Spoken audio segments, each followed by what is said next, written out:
Civilization is one of my favorite game franchises of all time. It pretty much steals all of the free time I have.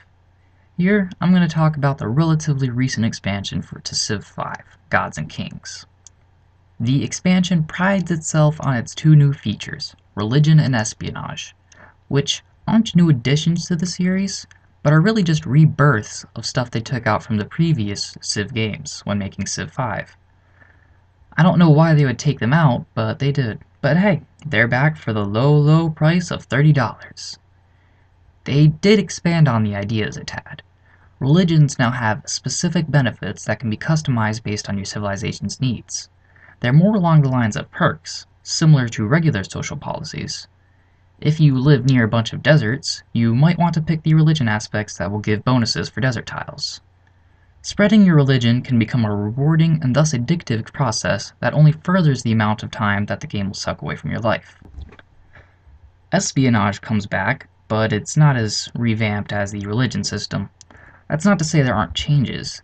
You can't simply produce a bunch of spies.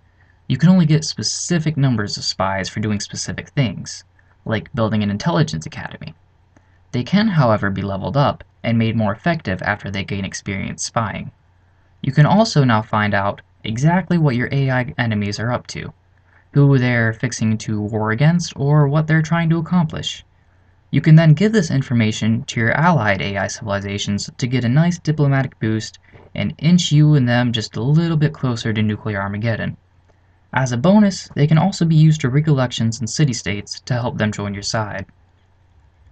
And of course, new civilizations, units, and scenarios were added. These civilizations take full advantage of the revived religion and espionage systems. They are, however, not overpowered because of this system.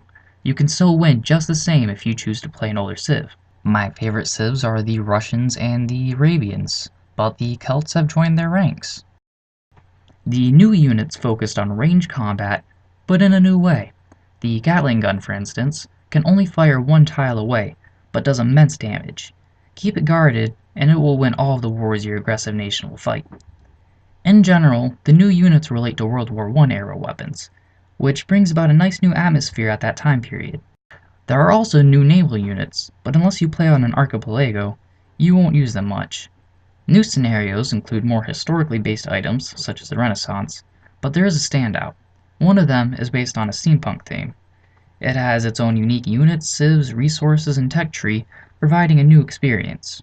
I've never had much interest in playing scenarios, preferring the randomly generated chaos of the regular game, but that one is worth checking out. Gods and Kings is a good expansion, but in all honesty, it's simply adding things that they took away from the regular Civ V. And at $30, you might be better off just playing Civ IV. But the revived elements are welcomed and have new features relating to them that make them fresh. If you're a huge fan of Civilization V, get it. But otherwise, I recommend waiting until it's on sale or the price goes down. This has been Andar for LOEM Gaming.